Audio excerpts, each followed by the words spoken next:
Assalamualaikum warahmatullahi wabarakatuh. Selamat pagi, salam sejahtera untuk kita semua. Perkenalkan, kami dari kelompok 1 yang terdiri dari Rangga Hadiwijaya dengan saya sendiri, Muhammad Akbar Sampurno, Nanda Aprodita Saragi, Tanya Ananda Safira, dan Anisania Genting. Judul dari video pembelajaran kami yaitu peran pemimpin dalam pengambilan keputusan dan kebijakan. Berikut ini adalah hasil video pembelajaran kami. Pengertian peranan. Peranan merupakan aspek yang dinamis dari kedudukan atau status. Apabila seseorang yang melakukan hak dan kewajibannya sesuai dengan kedudukannya, maka dia menjalankan suatu peranan. Analisis terhadap perilaku peranan dapat dilakukan melalui 3 pendekatan, yaitu yang pertama, ketentuan peranan, yang kedua, menggambarkan peranan, dan yang ketiga, harapan peranan. Pengertian pemimpin dan kepemimpinan menurut Slamet menyebutkan bahwa kepemimpinan merupakan suatu kemampuan, proses, atau fungsi pada umumnya untuk mempengaruhi orang-orang agar berbuat sesuatu dalam rangka mencapai tujuan tertentu. Pemimpin adalah seseorang yang berperan dalam kepemimpinan untuk memimpin dan menjadi panutan oleh pengikutnya.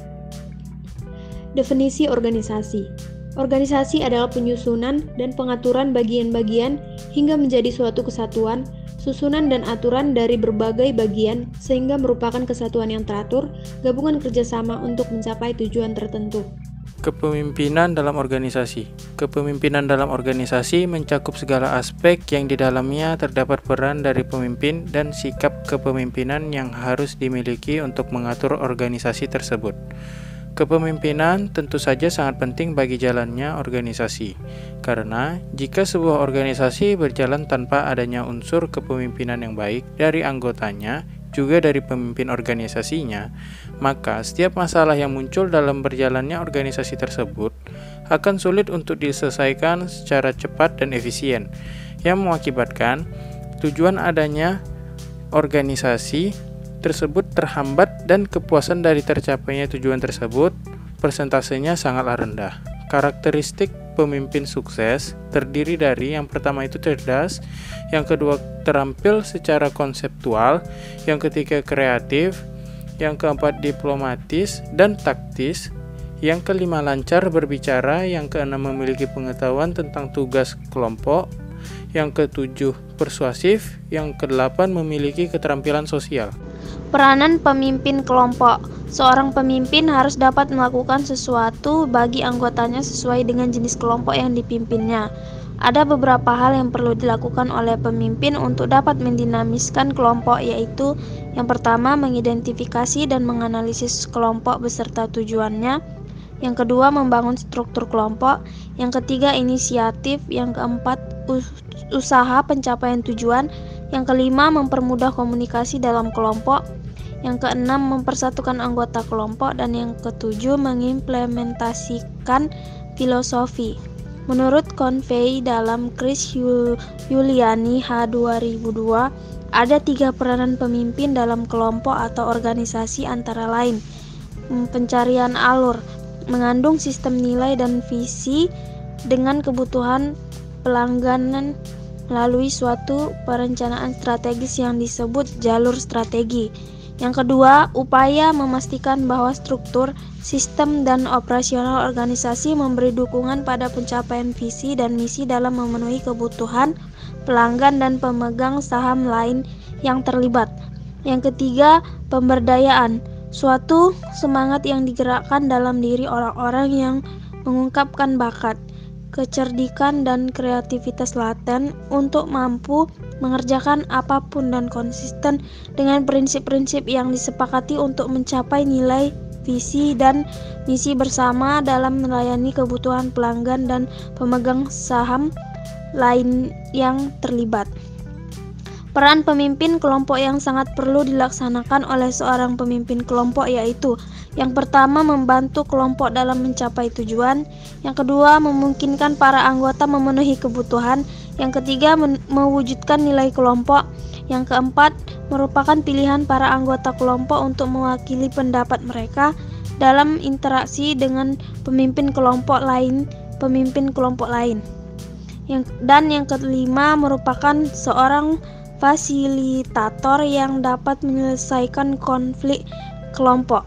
Contoh kasus, secara hukum tata negara, bangsa Indonesia menerapkan sistem pemerintahan presidensial. Sistem ini membutuhkan kepemimpinan yang kuat dari presiden dan parlemen yang kuat dalam mendukung program-program yang hendak dijalankan oleh pemerintah. Jika salah satunya tidak terpenuhi, maka akan berpengaruh pelaksanaan program-program pemerintah. Hal ini disampaikan oleh pakar hukum tata negara dari UGM Zainal Arifin Mokhtar dalam diskusi yang diselenggarakan oleh Transparency International Indonesia di Warung Daun, Cikini, Jakarta Pusat pada Kamis 2 Oktober. Diskusi yang bertemakan Perbu SBY Solusi atau Jebakan. Dihadiri juga oleh pakar hukum tata negara lain, yakni Refli Harun dan Saldi Isra, serta pengamat politik dari lingkaran Madani Indonesia Ray Rangkuti.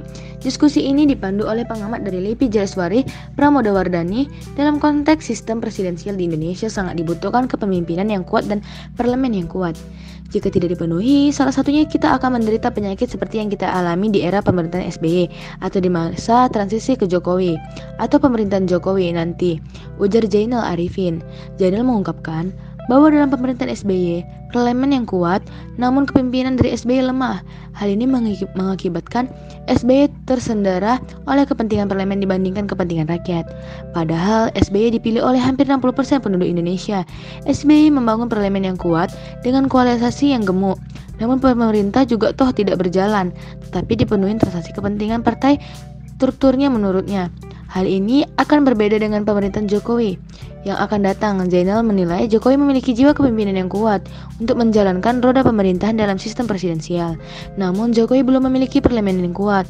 Konsekuensinya pemerintahan Jokowi kemungkinan besar tidak stabil dan program-programnya akan dijegal di parlemen. Realitas politik yang terjadi akhir-akhir ini, mulai dari UU MD3, UU Pilkada, pemilihan ketua dan alat kelengkapan DPR, sudah menunjukkan upaya-upaya dari parlemen menjegal pemerintahan Jokowi. Ungkap Zainal pun mengharapkan kubu Jokowi bisa membangun komunikasi politik dengan partai lain untuk menambah mitra koalisi agar memperkuat posisi di parlemen. Dalam kasus ini, sosok seorang pemimpin sangat berperan penting dalam menjalankan pemerintah. Seorang pemimpin juga harus kuat dalam menghadapi permasalahan apapun agar pemerintahan tetap berjalan dengan baik dan dapat mewujudkan tujuan yang ingin dicapai. Di dalam kasus ini juga terlihat perbedaan cara kepemimpinan antara SBY dan Jokowi. Untuk menjalankan pemerintahan yang dipimpin oleh kedua tokoh nomor satu di Indonesia, seseorang pemimpin juga harus bisa menentukan dan membawa para bawahannya untuk lebih maju dan membawa parlemennya agar lebih kuat lagi agar tidak mudah terhasut. Seorang pemimpin harus tegas kepada anggotanya.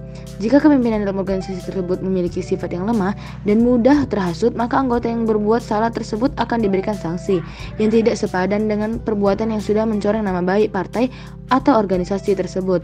Maka dari itu dibutuhkan seorang pemimpin yang bertanggung jawab, jujur, ulet, tegas, dan pintar dalam mengambil keputusan dan harus kuat dalam menghadapi permasalahan apapun, dapat menemukan solusi yang efektif dan cepat dari permasalahan yang sedang dihadapi, serta dapat membawa parlemennya menjadi parlemen yang lebih kuat agar tidak mudah goyah. Baiklah, kesimpulan dari hasil video pembelajaran kami adalah kepemimpinan adalah kemampuan memperoleh konsensus dan keikatan pada sasaran bersama, melampaui syarat-syarat organisasi yang dicapai dengan pengalaman, sumbangan, dan kepuasan di pihak kelompok kerja.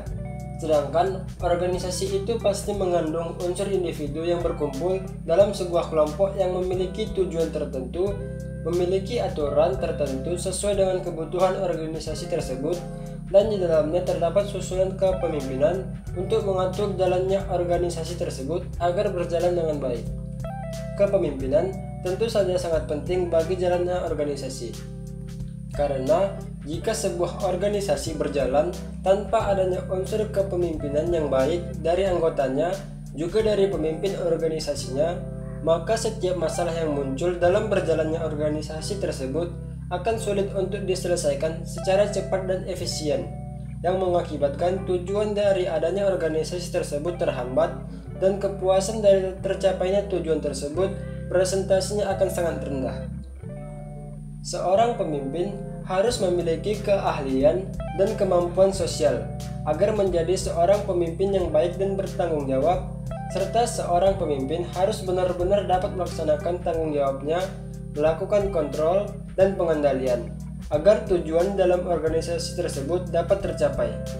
Karakteristik pemimpin yang sukses terdiri atas cerdas, terampil secara konseptual, kreatif, diplomatis, dan taktis, lancar berbicara, memiliki pengetahuan tentang tugas kelompok, persuasif, dan memiliki keterampilan sosial.